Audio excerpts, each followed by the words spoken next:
بە هیوای کاتەچ خۆش لەگەڵوانەی بیرکاری پۆلی شەشەمی بنەڕەتی کتێبی بیرکاری بۆ هەمووان بەرجێکەم گەیشتمە لاپەڕە 60.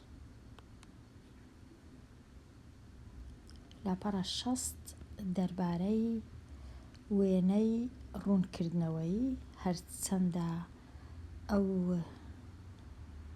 بابەتە نوێ نییە، پێشتریش باسی ئەو بابەتەم کردیە، بەڵام لێرە تۆزە جیاوازیەک هەیە کە ئێستا ڕوونی دەکەمەوە. پێشی ئەوەی بچینە ناو بابەت دەتوانم پێداچوونەوەی خێرا هەر بە خێرایی بەراورد بکە ئەو هێمایە کە گەورەترە لەیان ئەو هێمایە بچووکترە لە دابنێ 5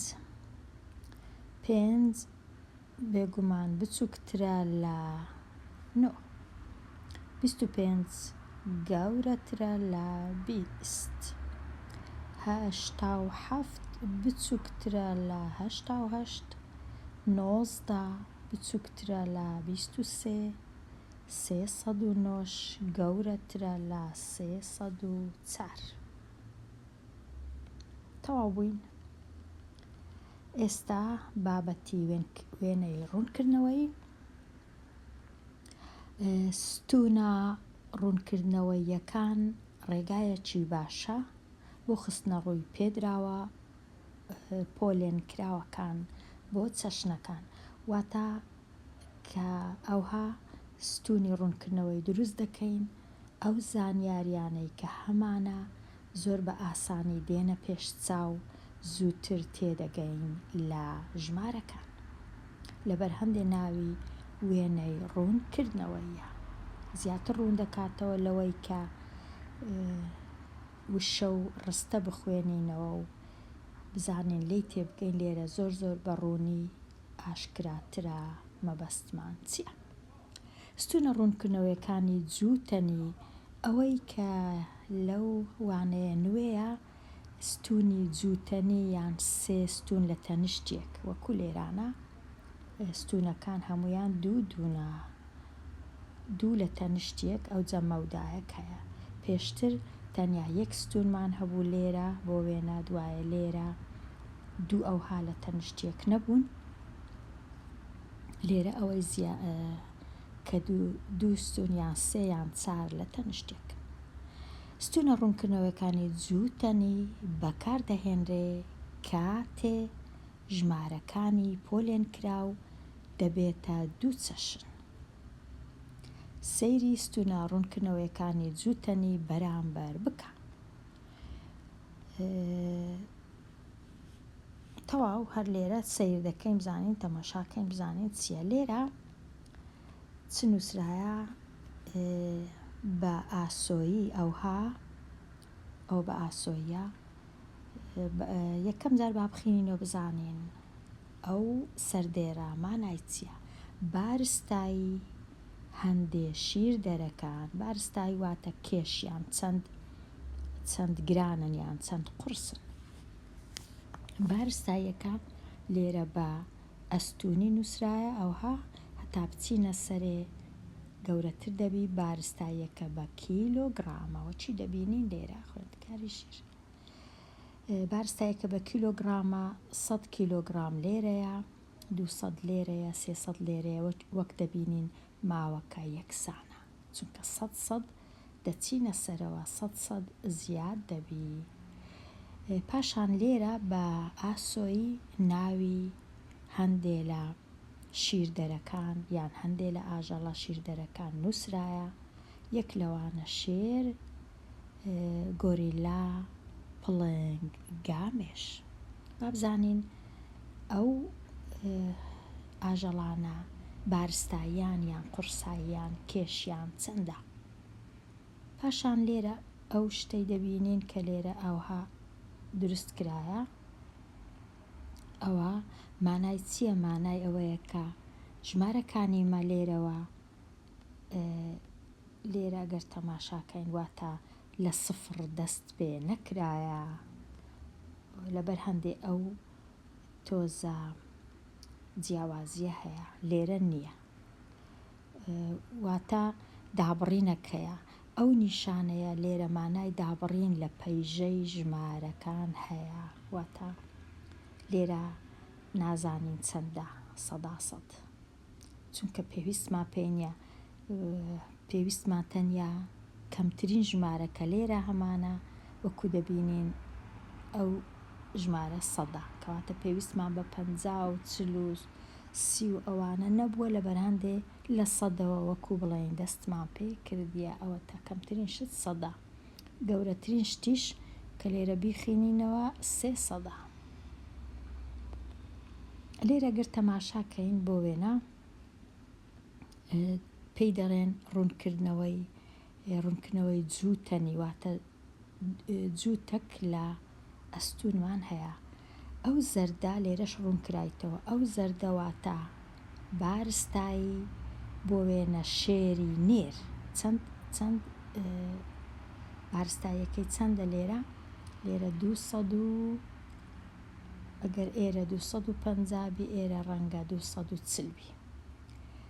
ئەو زەردە ئەو نارنجیەش شێری مێ یان غۆریلای مێ یان پڵنجی مێ کە تەمەشاکەین ئەگەر بیخینەوە ئیش شێرەکەی لێرە مێیەکە بارستاییەکەی چەندە، ئێرە ئەگەر 150 بی ئێرە ڕەنگە 160-170 بیت، یان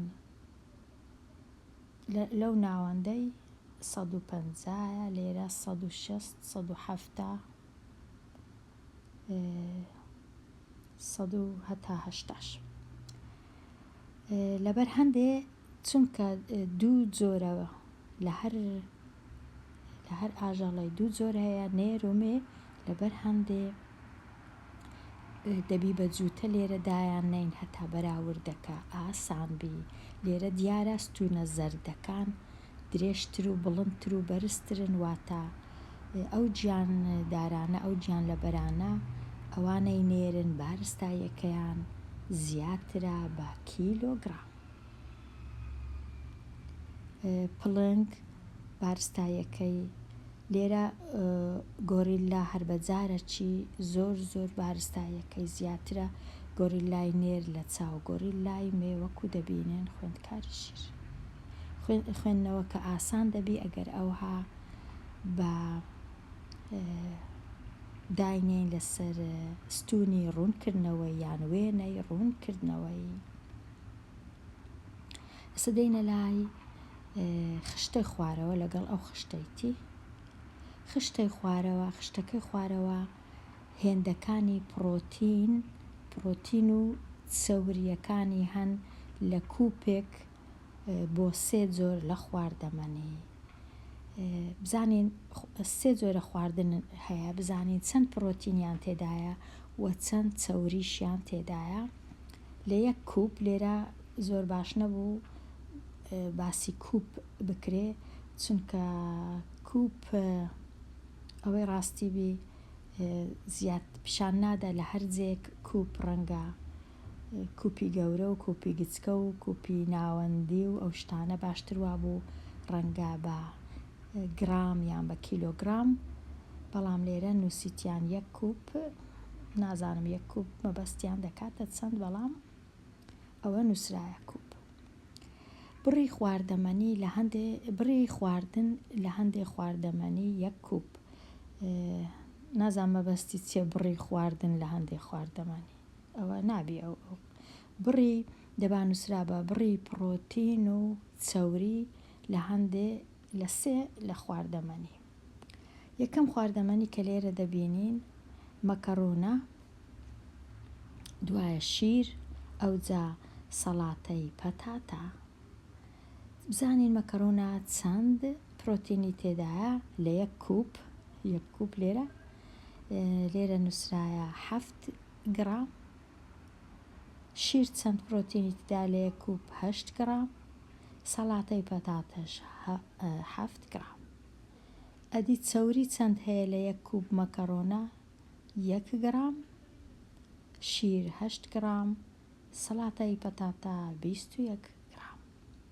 نشاستە لە مەکەڕۆنە چەند هەیە 39 گرام، لە شیر 11 گرام، لە سەڵاتای پەتاتەش 28 گرام.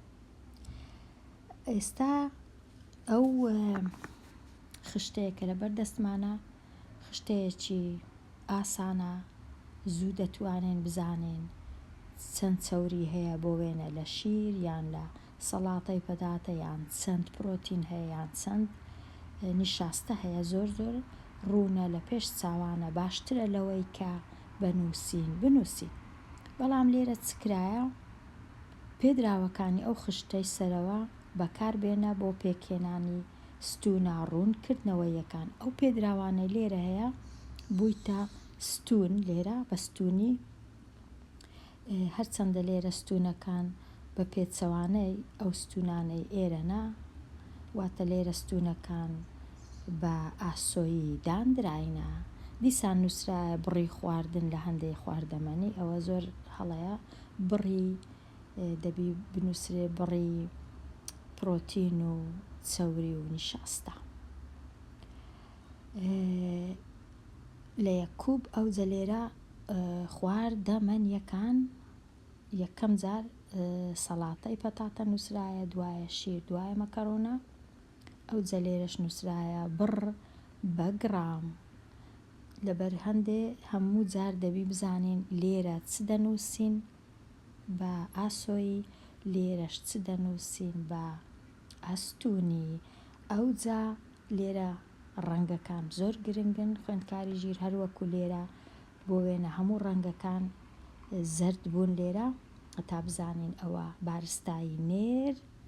ڕەنگە پرتەقاڵیەکانیش بارستایی مێ لە ئاژەڵەکان. لێرەش هەروە زۆر گرنگە بە هەمان ڕەنگبی.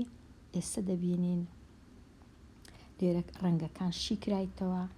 پرۆتین ڕەنگە زەردەکە هی پرۆتینە، چەوری سۆرەکە و نیشاستەش شینەکە. کەواتە ئەگەر تەمەشاکەین بەبێ خوێندنەوەش هەر دەزانین لە مەکەڕۆنە نیشاستە گەلک زۆرە، لە مەکەڕۆنە چەوری زۆر کەمە، لە پەتاتە چەوری زۆرە ئەو نارنجیە. ئاوها زۆر زوو دەتوانین بزانین کامە لە کامە زیاترە. بە ئێرەش بخینمەوە پەیژەیەکی ژمارەی گونجاو دیار بکە. ئەو جاستونەکان بەکاربێنە کە هەمان خستنە ڕوویان هەبی. پێدراوەکان بەکاربینە تا درێژی هەر ستونێک بزانی و هەر یەک لە وێنەی ڕوونکردنەوەی و تەوەری ئاسۆی و تەوەری ستونی دەبی ناو نیشان بکرێ. وەکو لێرە ناو نیشان کرایە، هەرچەندە ناو نیشانەکەش 100% نییە، بەڵام ئەو دوو ناو نیشانانە زۆر باشن، خواردەمەنیەکان و بڕ بە گرام. ئەو جەگەر لێرە تەمەشاکەی دەبی لە 0 دەست پێکرایە 10 20 30 40 هەتا دێ زیاد دەبی، هەتا ئەوها بڕۆینە لای دەستی ڕاست زیاد دەبی. بەڵام لێرانە زیادبوون نییە بۆ دەستی بۆ سەرەوە، چونکە تەنیا وشە هەیە لێرە، ژمارە نییە. ئەوەی باوە زیاتر ئەو جۆرە وێنەی ڕوونکردنەوەیە کە وشە لێرە دەنووسرێ بە ئاسۆی، ئەوها لەسەرەوەش ئەو جۆرەش ژمارە دەنووسرێ. کەواتە مەکەڕۆنا کەمترین بڕی چەوری تێدایە لێرە نووسرایە. دیارە پرسیارەکە ئەوە بووە کامە لەو خواردەمەنیانە بڕی چەوریان لە هەمویان کەمترە. ئەو نارنجەی تەماشا دەکەین لەگەڵ ئەو نارنجیە، وەڵام دەبیتە مەکەڕۆنە کە بڕی چەوری زۆر کەمترە لە چاو سەڵاتەی پەتاتە لە 1 کوب. ئێستا بە ئێرەش بخینمەوە زاراوەکان. ستونی ڕوونکردنەوەی جووتەنی، هێڵی ڕوونکردنەوەی جووتەنی، بازنەی ڕوونکردنەوەی جووتەنی.